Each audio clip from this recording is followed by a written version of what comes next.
Hello everyone, it's Peter Moran from Property Central. Now I'm here today with this week's video and we're going to talk about some numbers in real estate. And these numbers relate to the transaction process that happens with buying and selling a property.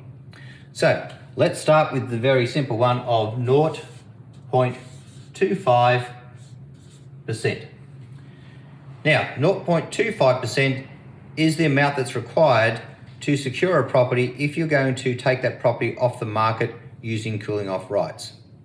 Now as a purchaser, when you do cooling off rights, then you will do that either with a 5 or 10 business day cooling off period.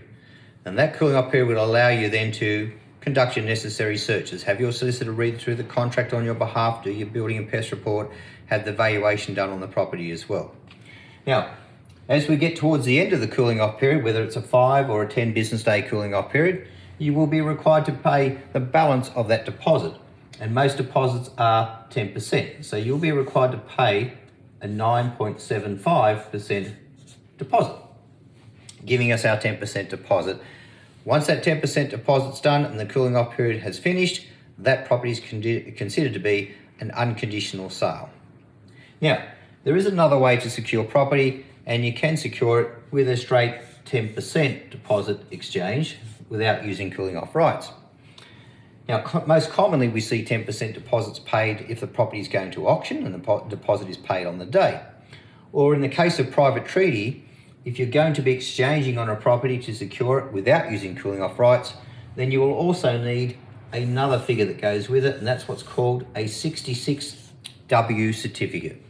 Now, a 66W certificate is a certificate that is issued by your solicitor or conveyancer on your behalf to say that they have read through the contract with you, they've explained all the terms and conditions, you are satisfied with the building and the pest report, and you've arranged all your finance, valuations all done, so you're ready to do a full 10% deposit exchange on the property.